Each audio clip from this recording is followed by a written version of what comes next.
A ustedes, amigos que se interesan por los videos de En Perspectiva, los invitamos a sumarse como socios 3.0. Queremos que nuestros servicios digitales sigan abiertos a todos, pero para que eso sea posible, es necesario contar con un pago mensual de aquellos que puedan hacerlo. Más información en enperspectiva.net/socios. La Federación de Iglesias Evangélicas del Uruguay salió a desmarcarse de quienes utilizan la denominación evangélico con fines electorales. Esta organización, que agrupa a las corrientes de protestantes históricos, tomó distancia así de legisladores y dirigentes políticos que, presentándose como miembros de cultos evangélicos, pretenden, dice, obtener votos o legitimar a sus partidos o bancadas político-partidarias. Además, en el comunicado, la Federación de Iglesias Evangélicas del Uruguay lamentó cuando en forma generalizada e indistinta se difunden por la prensa y las redes en general términos tales como cristianos, iglesias, evangélicos, sin especificar nombres ni denominaciones o características y diferencias que dentro del amplio espectro que cada palabra comprende suelen ser muchas y frecuentemente muy contrastantes. ¿De dónde surge la necesidad de aclarar los tantos, de separar las aguas? ¿Por qué este remitido?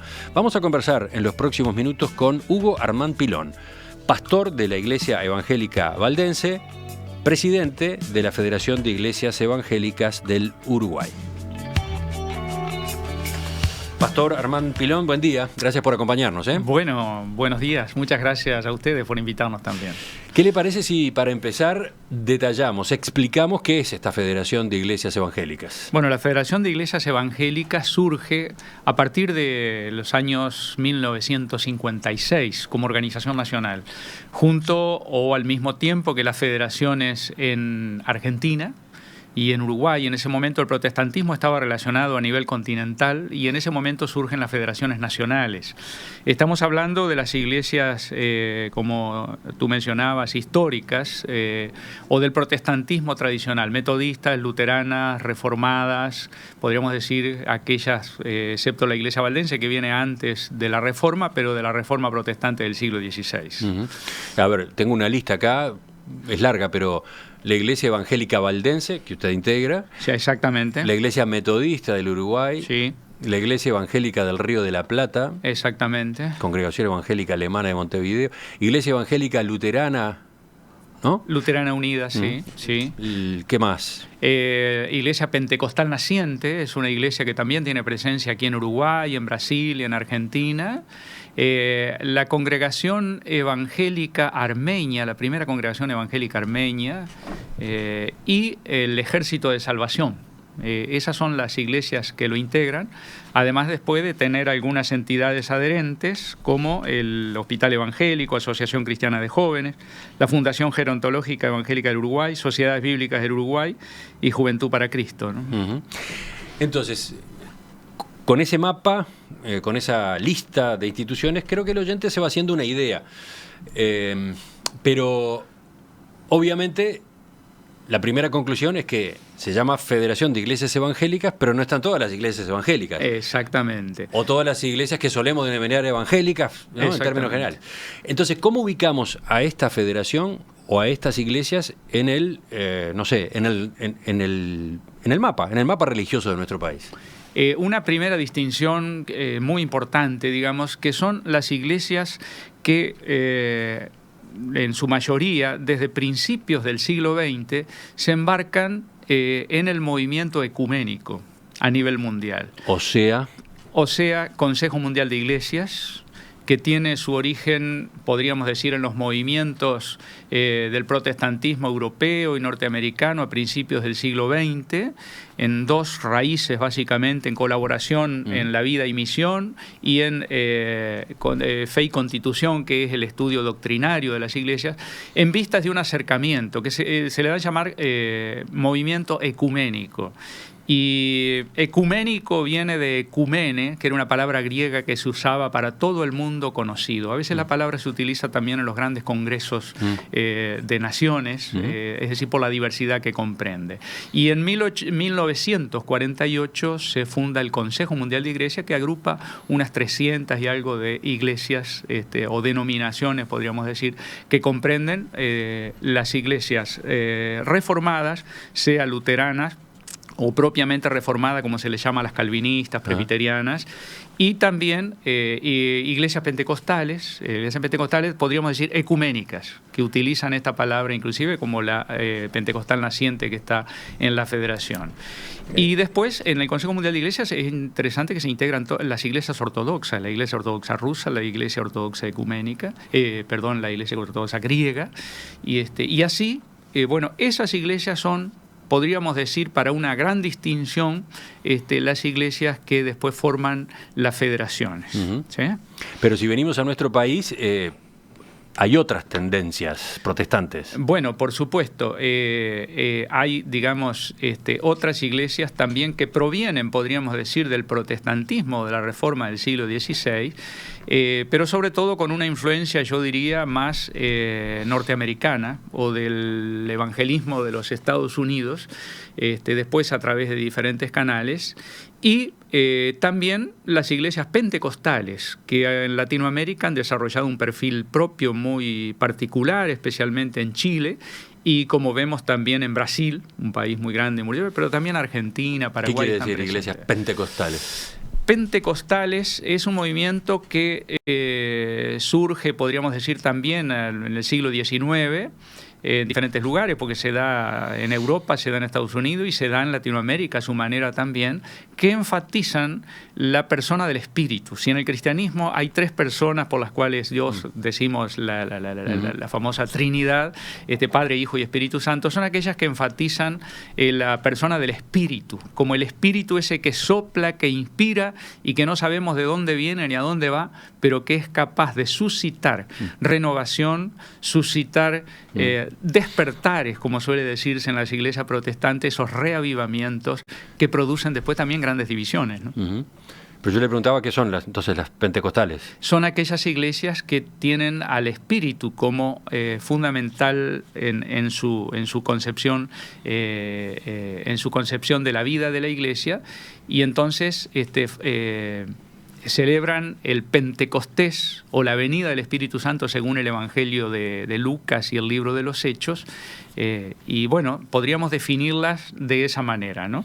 Es decir, que tienen una característica de diferencia, que es el hablar en lenguas o la glosolalia, que era una práctica también frecuente en la comunidad de los Corintos, según el testimonio bíblico, la primera comunidad primitiva, en donde las personas se expresan a través de sonidos, ¿no? Y se le llama hablar en lenguas, que es una señal de la presencia del Espíritu Santo. ¿Dónde ubicamos, por ejemplo, iglesias como Misión Vida o Iglesia Universal del Reino de Dios, Pare de Sufrir, que da mucho que hablar? Bueno, hoy, digamos, cuando no se dice pentecostales, se dice neopentecotal, y también se coloca en un bolso muy grande, digamos, donde después hay que hilar un poco más fino, y eso, bueno, yo no soy especialista, no soy profesor, digamos, pero están en esas categorías, digamos. Pero, digamos, están en esas categorías donde se mezcla, como decíamos, la acción del Espíritu Santo con un perfil conversionista, y sobre todo en las conversionista quiere decir que se exige de la persona un cambio visible en su vida, y con la manifestación del Espíritu Santo, como hablar en lenguas, por ejemplo, y en segundo lugar, en el neopentecostalismo, en estas más últimas, se enfatiza el hecho de las curaciones, una salud inmediata. Son las que vemos en programas de televisión, por ejemplo, en grandes cines, transformados en iglesias. Exactamente. Y también que incursionan en lo que solemos llamar la teología de la prosperidad, porque prometen éxito económico, prosperidad a las personas en forma casi inmediata, incluso la mayoría de las veces a partir de un compromiso económico de la propia persona, ¿no? Por eso nosotros somos muy críticos respecto a esa forma de encarar la misión de la iglesia, ¿no?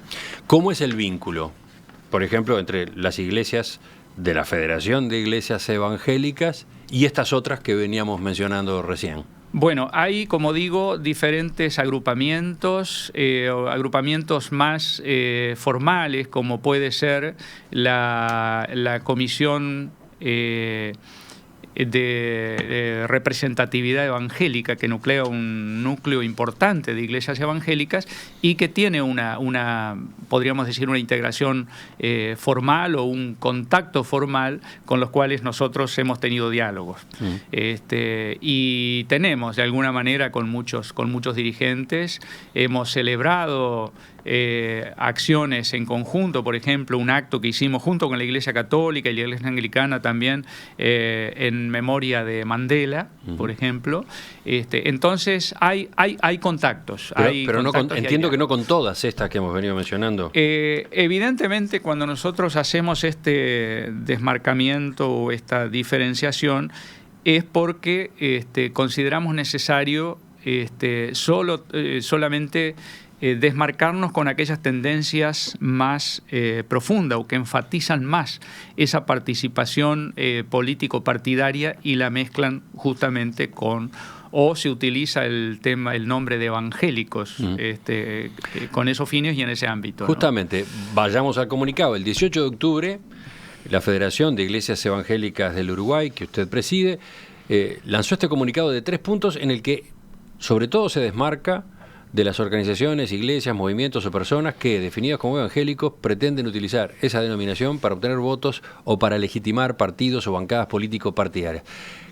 ¿Qué necesidad fue esa? ¿Por qué entendieron que tenían que salir con esta aclaración? En primer lugar, la Federación y en sus propios estatutos afirma que no pretende incidir en las doctrinas propias o ser una superestructura de iglesias donde todas se ponen de acuerdo, sino que tiene fundamentalmente objetivos compartidos con todas, por ejemplo, como se menciona en el comunicado al principio, que son la defensa de los derechos humanos y cada vez que a su juicio los mismos sean amenazados y violados, y en particular en pro de los derechos de libertad de conciencia y de religión.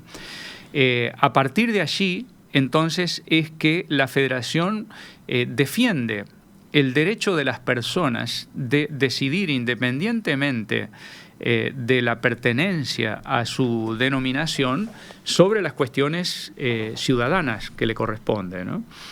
Para llegar a esta afirmación, tenemos que pensar que las iglesias protestantes históricas, si así lo queremos llamar, aunque también nos llamamos evangélicos históricamente, por el hecho de recurrir a los evangelios, y es el evangelio la buena noticia que la Reforma rescata de alguna manera, las iglesias consideran, y por su experiencia histórica, que el mensaje del evangelio siempre es un mensaje que se resume en un símbolo que es el reino de Dios, siempre es un mensaje equidistante.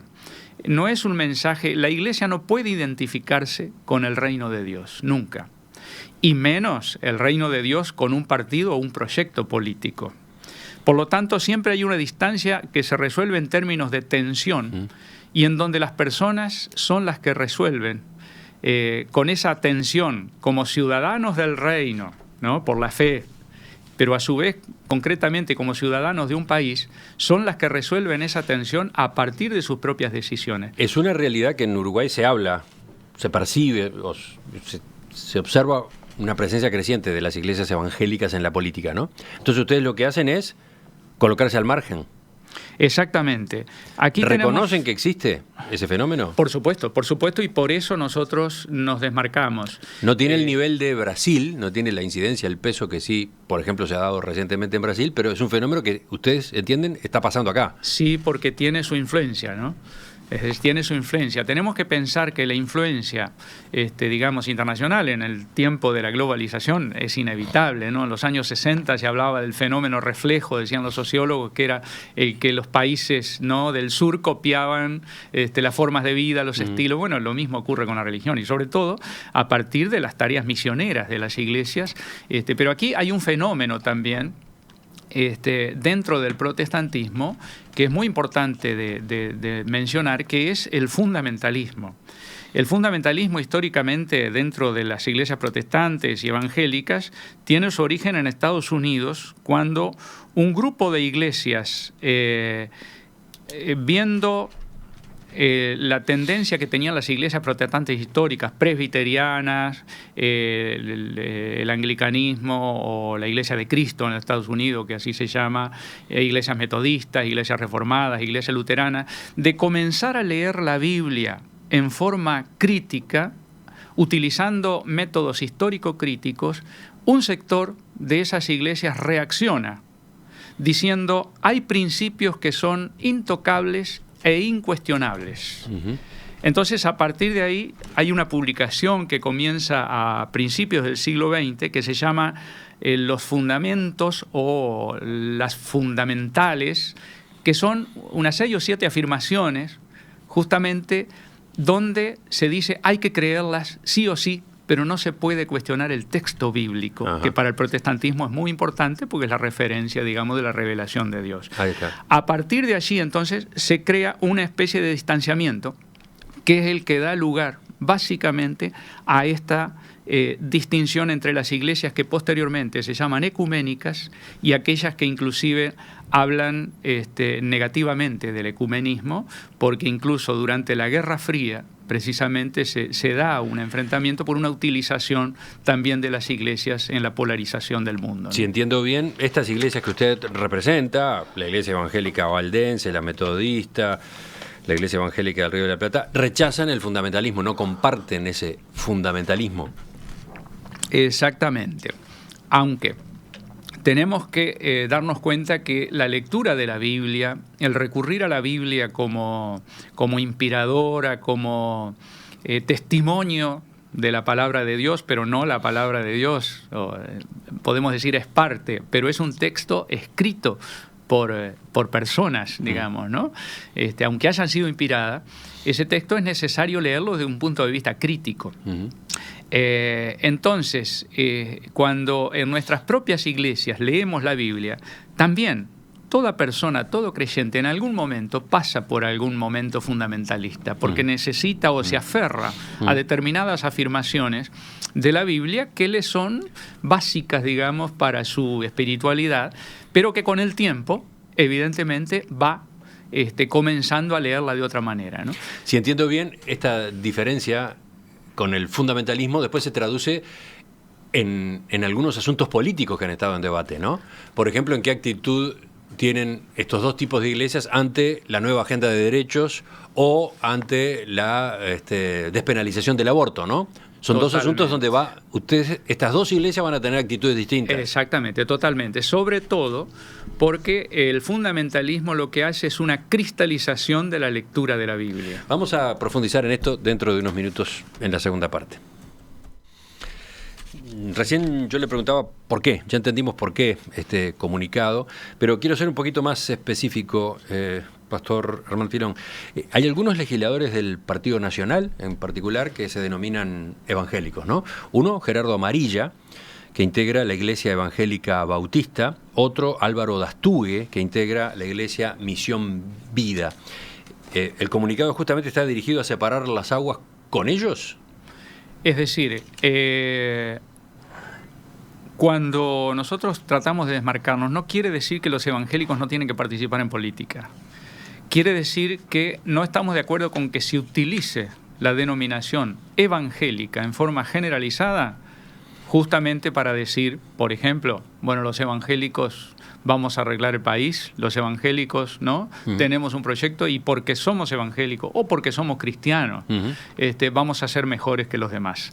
Salimos al encuentro básicamente de esa tendencia. El 22 de octubre, acá en Perspectiva, entrevistamos justamente al diputado Gerardo Amarilla.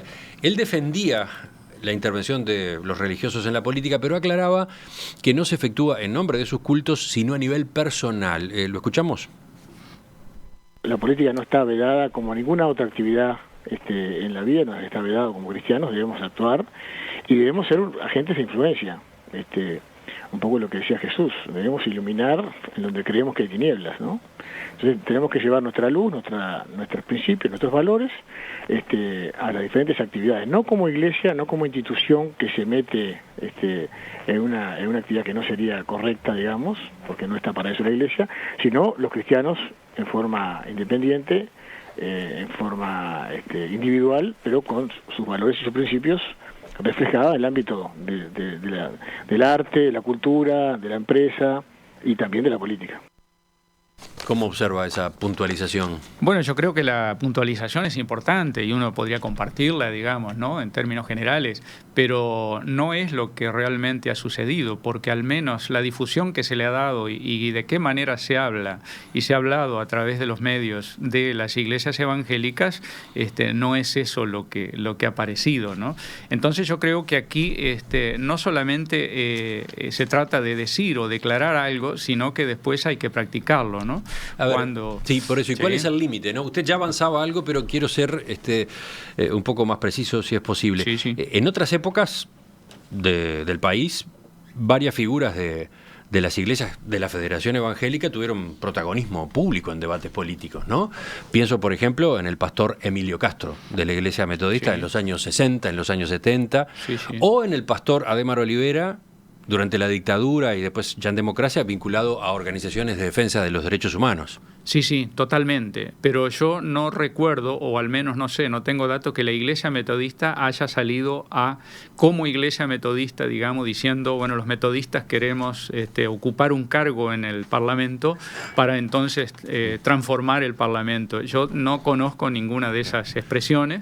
Y creo que... Y en cambio sí entiende que ahora ha ocurrido con algunas de estas otras iglesias. Y al menos lo que se ha percibido, lo que hemos percibido nosotros, ha ocurrido. Y que me alegro por estas últimas opiniones del diputado Amarilla, porque creo que también la participación de los cristianos en la política es toda una experiencia. Y es toda una experiencia que lleva también a reconocer diferentes ámbitos donde, como él mismo dice también, el compromiso que uno tiene a partir de la fe no lo deja de lado, sino todo lo contrario.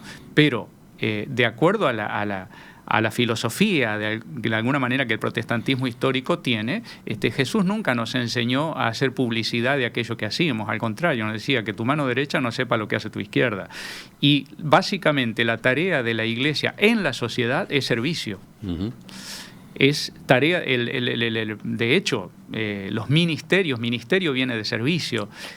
Son servicios a la comunidad, ¿no? Y entonces creo que es importante diferenciar lo que es la presencia de una iglesia, una denominación que históricamente está presente en el país, y involucrar a otras con la denominación generalizada de evangelismo o de evangélicos, para decir, creo que ¿ustedes creen que ese tipo de declaraciones, comentarios, apariciones, le hacen daño a las iglesias evangélicas? Yo creo que la utilización de la denominación evangélica, es decir, somos evangélicos, y con una especie de mesianismo, como diciendo somos mejores que, a nivel social le hace daño. El comunicado que ustedes emitieron el 18 de octubre se cierra con una cita del Evangelio de Mateo. Voy a leerla. No todo el que me dice Señor, Señor, entrará en el reino de los cielos, sino el que hace la voluntad de mi Padre que está en los cielos. Es muy significativo esto. ¿Qué quisieron decir? Es una afirmación muy pragmática de Jesús a los discípulos, sobre todo, primera iglesia, ¿no?, que se está comenzando a vanagloriar de tener un maestro que es un capo, ¿no? Y entonces le parece que ya están en el cielo, ¿no? Y e incluso frente a una situación donde viene un discípulo y le dice, Señor, mira que hay otro que está curando en tu nombre, ¿se lo prohibimos? Y Jesús le dice, no, si no está contra nosotros, está a favor. Como, ¿no? Todo el problema del poder y del liderazgo, ¿no? Uh-huh. Así que el que entrará en el reino de los cielos es el que hace la voluntad de mi Padre. ¿Y quién sabe que eso? Está en los cielos. ¿Y quiénes sabemos eso? Es muy difícil, solo Dios decimos nosotros, ¿no? Uh-huh. Entonces, entre nosotros, en la sociedad, el proceder de la persona cristiana, creemos que es la humildad de Jesús. Justamente el ponerse a disposición y trabajar y luchar, no de imponer, no de querer abarcar, de querer influenciar, para después decir, bueno, si somos muchos vamos entonces a hacer mejor las cosas. No. El testimonio es personal de cada cristiano. Llegado el momento, la Iglesia tiene una misión profética que desempeñar. Pero justamente, y nos enseñan los profetas del Antiguo Testamento, no se trata, como ellos decían, ¿no?, de decir paz, paz, paz, sino muchas veces de denunciar situaciones difíciles y de injusticias, pero justamente no de dar o querer dar las soluciones. No le corresponde a las iglesias esa tarea, sino que es al sistema político, bueno, me salió económica la palabra también, pero que los estados justamente se dan, y como la República Oriental del Uruguay, ¿no? Dice otro de nuestros oyentes, Osvaldo, por acá resulta extraña la participación de la religión en la política, pero no ocurre lo mismo en otras latitudes. Me gustaría que quizás por acá ingresáramos enseguida en la última parte de la entrevista. Pastor Armand Pilón, estos legisladores que yo mencionaba hace un rato, que se presentan e invocan su condición de evangélicos, pienso por ejemplo en el diputado Amarilla, pienso por ejemplo en el diputado Dastugue, el primero perteneciente a la Iglesia Evangélica Bautista, el segundo a la Misión Vida. Estos legisladores han tenido una incidencia fuerte, han manejado una prédica fuerte contra la nueva agenda de derechos que ha sido promovida en los últimos años. ¿Ustedes cómo se ubican en ese debate? Bueno, aquí tenemos matices dentro de las propias iglesias de la Federación, pero básicamente en las iglesias protestantes históricas la posición sobre lo que los principios evangélicos, las confesiones de fe y las legislaciones estatales, siempre hay una distancia, porque las legislaciones son para todos los ciudadanos y ciudadanas. En cambio, las confesiones de fe son solamente para los creyentes. ¿Cómo se inserta el testimonio de los creyentes en la sociedad? Se inserta precisamente a partir de un desafío y una vocación de servicio, pero con una apertura, teniendo en cuenta que en la sociedad no solamente hay cristianos y cristianas, sino hay agnósticos, no creyentes, otras expresiones religiosas, donde todos tenemos que convivir. Entonces, concretamente, ¿cómo se han plantado frente, por ejemplo, a la ley de matrimonio igualitario? Bueno, en ese aspecto, las iglesias, voy a citar en este caso más el caso de la Iglesia Valdense, la ha aceptado como una realidad jurídica, donde las leyes y la legislación lo que procura es regularizar situaciones de hecho que ya se dan. Después, las comunidades tienen la libertad, y a partir de las declaraciones de nuestro sínodo, el sínodo es uno solo en Italia y en el Río de la Plata, pero se reúnen en 2 secciones, cada congregación y cada presbiterio o región analiza los casos. Tenemos que tener en cuenta que cuando se presentan estas situaciones, es básicamente situaciones de los propios miembros. Por lo tanto, no se trata de opinar sobre los demás, sino más bien tratar las situaciones de los propios miembros. Y en ese sentido hay un reconocimiento de esa realidad, y también una no marginación, y por el contrario también una recepción comunitaria, pero como digo, con los propios miembros, ¿no? Y en otro asunto mucho más delicado, mucho más sensible, la despenalización del aborto. Bueno, allí las iglesias valdenses y la Iglesia de la Federación también hicieron, especialmente Iglesia Metodista, la Congregación Evangélica, a través de su iglesia, que es la Iglesia Evangélica del Río de la Plata, en Paraguay, Uruguay y Argentina, que son luteranos-calvinistas, digamos, se apoyó la legislación, pero no se está en favor del aborto. Es decir, yo planteaba este tema siempre cuando me lo planteaba como el tema del divorcio. Las iglesias nunca bendicen divorcios, bendicen matrimonio, pero que el divorcio es una realidad, que el aborto es una realidad, y las legislaciones lo que procuran es minimizarlo. Y de hecho, con la experiencia italiana, inclusive a partir del año 1978, hubo una disminución del aborto. Y es lo que ha ocurrido en Uruguay también, ¿no? Es decir, en ese aspecto, para nosotros siempre la fe está en un continuo diálogo con la cultura reinante, porque la cultura va cambiando. La fe en un proyecto, ¿no?, de vida, solidario, esperanzador, siempre va en diálogo, critica, acepta, pero siempre en un diálogo permanente, en una tensión, podríamos decir, permanente con la cultura del momento. Y bueno, las experiencias sociales nos van mostrando orientaciones que también son cambiables, son reformables de acuerdo a las experiencias. Para ir cerrando, hay un discurso conservador que ganó terreno en Brasil y que le dio la victoria, entre otros motivos, a Jair Bolsonaro, que ha tenido una alianza fuerte con grupos evangélicos. Bueno, en Brasil se llega a hablar de bancada evangélica en el Congreso. ¿Ustedes cómo observan ese fenómeno? Bueno, ese fenómeno justamente lo observamos como una desviación del propio sector evangélico en términos, como decíamos, de identificación de los principios evangélicos con programas políticos.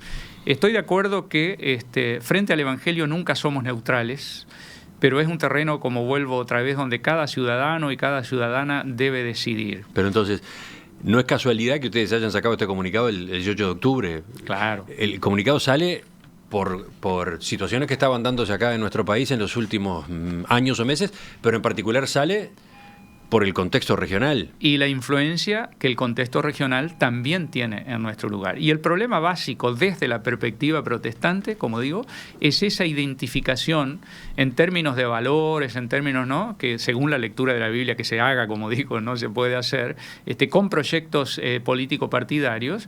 Y la otra cosa que es importante considerar en el protestantismo también es la perspectiva del tiempo. Cuando en el protestantismo los entusiasmos y estos despertares evangélicos de renovación identifican los tiempos como los últimos, es decir, la escatología que se llama en teología, el escatón, los últimos tiempos, como que ya se están dando en el presente, es donde allí se da lugar a los fanatismos y se da lugar precisamente a posiciones fanatizadas que no ayudan en nada ni a la sociedad ni a las iglesias, ¿no? Se nos va terminando el tiempo. Le hago una última pregunta. En general, los protestantes han sido defensores de la secularización al estilo uruguayo, ¿no? ¿Se mantienen en esa posición? Si hablamos de secularización tenemos que hablar de un fenómeno mundial, ¿no?, donde inclusive, según algunos autores, como un filósofo canadiense, Charles Taylor, la propia lectura de la Biblia, análisis de la Biblia, trae y conlleva un proceso de secularización. Es interesante que él estudia todo el movimiento desde el Renacimiento hasta la actualidad, ¿no? Cuando las personas van leyendo cada vez más y haciéndose conscientes del mensaje, bueno, de alguna manera se van secularizando, porque van comprendiendo que el mensaje de Jesús tiene que ver con un cambio social, pero de las cosas cotidianas, de las cosas más sencillas hasta la más profunda, ¿no? La laicidad uruguaya creo que es muy importante, y la laicidad a la uruguaya es muy importante, aunque a veces, y generalmente desde filas religiosas se la trata de adjetivar continuamente, que es positiva, que es negativa, pero yo diría básicamente lo siguiente: se la ha tratado de poner como algo negativo porque encasilla lo religioso a lo particular, lo público versus lo particular, como que la religión tiene que ser lo particular. En cambio, yo lo pondría en otros términos, como que la laicidad es precisamente lo racional en lo que todos y todas quienes sean de cualquier tendencia, creyente o no creyente, podemos ponernos de acuerdo contra lo totalitario, contra aquello que pretende una hegemonía o un dominio hegemónico sobre la sociedad, no solamente lo religioso. Creo que en esos términos podemos pensar la laicidad uruguaya en este tiempo. Pastor Hugo Armand Pilón, presidente de la Federación de Iglesias Evangélicas del Uruguay. Le agradezco que nos haya visitado esta mañana y que haya contestado todas estas preguntas que creo que nos han permitido entender un poco mejor todo este debate. ¿Volvemos a conversar en cualquier momento? Bueno, muchísimas gracias. Espero, como te decía hace un momento, haber aclarado y no oscurecido. Muchas gracias. Hasta la próxima. Ahora vienen, ¿qué? Las noticias con actualización e inmediatamente la mesa de este miércoles.